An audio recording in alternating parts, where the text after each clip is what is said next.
আমি হাসতেছি। আমরা যে দায়িত্বে হাঁটতে যাচ্ছি, এই গান কাটিয়েছিল কিটা? এই গান তোর বাপ কাটিয়েছিল। এত বড় গান আমার বাবা কাটিয়েছিল? হ্যাঁ, তোর বাপ কাটিয়েছিল। আমার বাপ এত মাটি ফেলেছিল কারণ মাটি এত মাটি আমি খাইছিলাম সালারি করে দাম ওই কোথাকা তাতে কিস কিস করেছিল না। যদি আর একটা কথা কয়েছি তো তোর মুখ আমি সুতো সেলাই করে বলেছিলাম। হ্যাঁ, তাহলে আমি শ্বশুর বাড়ি তো চাবা খাবো না কেমন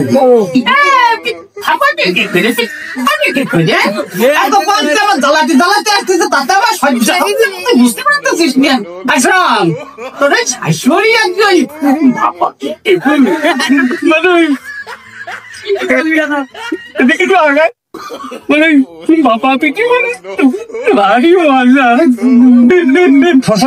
বিয়ে করেছে আমি বিয়ে করেছি কিনা বিয়ে না করে তোরটা আসলো বলতে তোরে কত টাকা আপনার কোনো ছেলে বিলে হয়নি শ্বশুর ঘরে?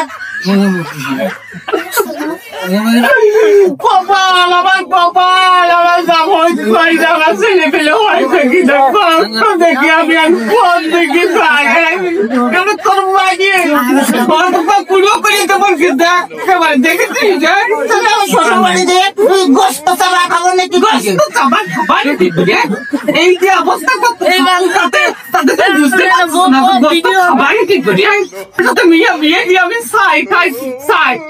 ছাই খাতে গেল। আমার কাছে বলি তো 10 কেজি চাই পাঠা দিতাম।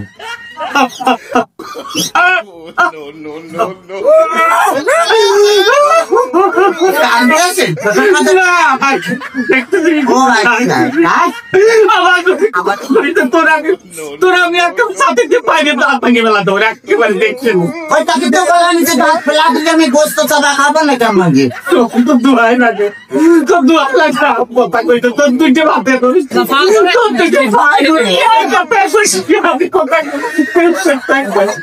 চল চলে ঘটনা হচ্ছে কি নদী করিস তাহলে আর আমি পারবো না। আমি 68,000 গ্রাম মেয়ের ভাগ্য বলবো মেয়ের বাপরা তুমি না আমার মতো এরকম আরামের সাথে সওয়ালের সাথে বিয়ে দিয়ে দাও। মেয়ে বিয়ে দেওয়ার আগে বাইরে দেখবা যে সেই মেয়ের জামাই ভাত কাপড় দিতে পারে কিনা, জামাই বাড়ি ঘর আছে কিনা, জামাই ঠিক মতো মেয়ের পাশে মানাই কিনা, তারপরে তোমরা মেয়েকে বিয়ে দিও। শ্বশুর কথা শ্বশুর কথা খেতে আপনি কি ডাক্তার অভিনয় করতেছে?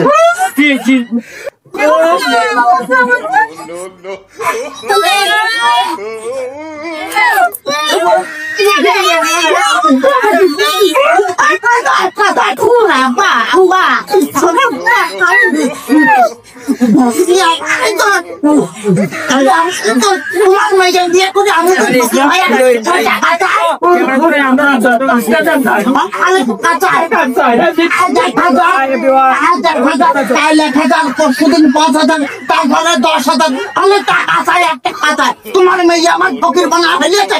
ফকির বানা ফেলেছে বলি এত টাকা মেয়ে করে কি করে তা আমি কি করে পাবো? মেয়েকে কোনোদিন দিছি না।